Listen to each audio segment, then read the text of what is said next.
दोस्तों, मेरा नाम सचिन है। मैं गांव से पढ़ाई पूरी करने के बाद शहर में पढ़ाई करने के लिए आया था। कहने को तो ये शहर बहुत बड़ा था, हज़ारों पर थे, पर मुझे रहने के लिए एक छत तक भी न मिल सकी। तो मैंने बहुत कोशिश की पर कामयाबी न मिल सकी। एक कुंवारे लड़के को आखिर किराएदार रखने का जोखिम कौन उठाता।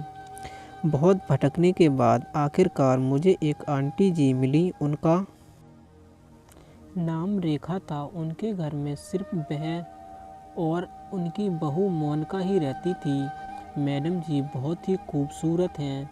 मैं पहली नज़र में ही उनका दीवाना हो गया था। उन्होंने मुझे अपने घर पर रहने की इजाज़त दे दी। मैं उनके घर पर ही रहने लगा था। उनके घर के छोटे मोटे काम भी कर देता था। ऐसे ही एक दिन की बात है, रेखा जी की तबीयत अचानक बिगड़ गई थी। मैं उनको अपनी माँ की तरह रेखा की सेवा किया करता था। एक दिन अस्पताल से घर लौट रहा था। आते आते बारिश शुरू हो गई। बारिश बहुत ही तेज़ होती जा रही। जैसे ही मैं घर पहुंचा तो दरवाज़ा खोलकर भीतर दाखिल हुआ। आंगन का नज़ारा देखकर मैं अपनी सूझबूझ भूल गया।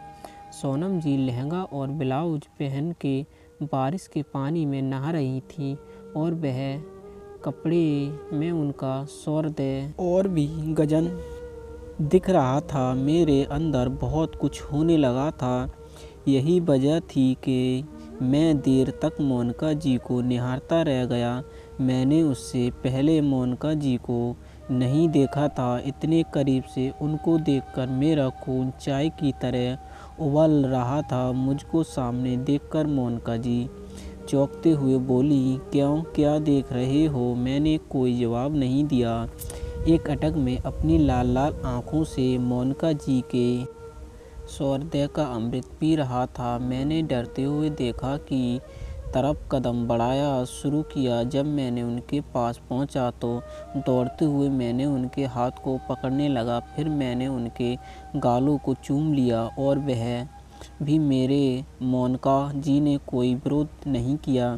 बारिश में क्रिकेट के इस महासंग्राम में हम दोनों काफ़ी देर तक गोते लगाते रहे। फिर जब अलग हुए तो हम दोनों शर्म से एक दूसरे क्या करता। सुख के उफान के आगे अच्छे बुरे का सवाल ही रह कहाँ जाता है। मैंने मानो अपना पक्ष रखा।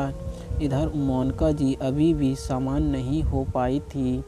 आज एक अनजान पुरुष के स्पर्श से उन्हें अकल्पनीय सुख की प्राप्ति हुई थी।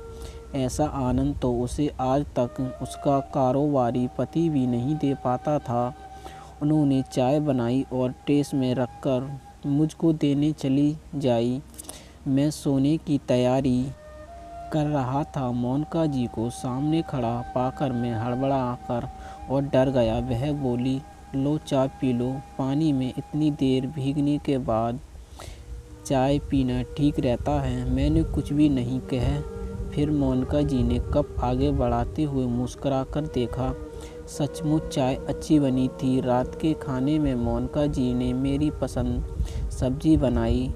उन्होंने पसंद सब्जी का पता चल गया था, यहाँ तक कि दाल मिठाई मुझे क्या क्या पसंद है इसकी बाकायदा लिस्ट सोनम जी ने बना रखी थी। एक गिलास भरकर दूध का गिलास मेरे लिए लाई। मैंने तुरंत अब दूध उठा लिया। फिर देखकर मोनिका जी जोर से हंस पड़ी। उनकी सुरीली हंसी कानों में जैसे मिश्री घोल रही थी। पारदर्शी गगन मोनिका जी किसी अप्सरा जैसी निहार रही थी। गिलास टेबल पर रखकर वह भी पलंग पर बैठ गईं और अपने हाथों से मेरे बालों को सहलाने लगीं। मैं इतना जो किसी स्त्री के मनोभावों को न समझ पाता, मैं पूरा समझ गया कि मोनिका जी को क्या चाहिए।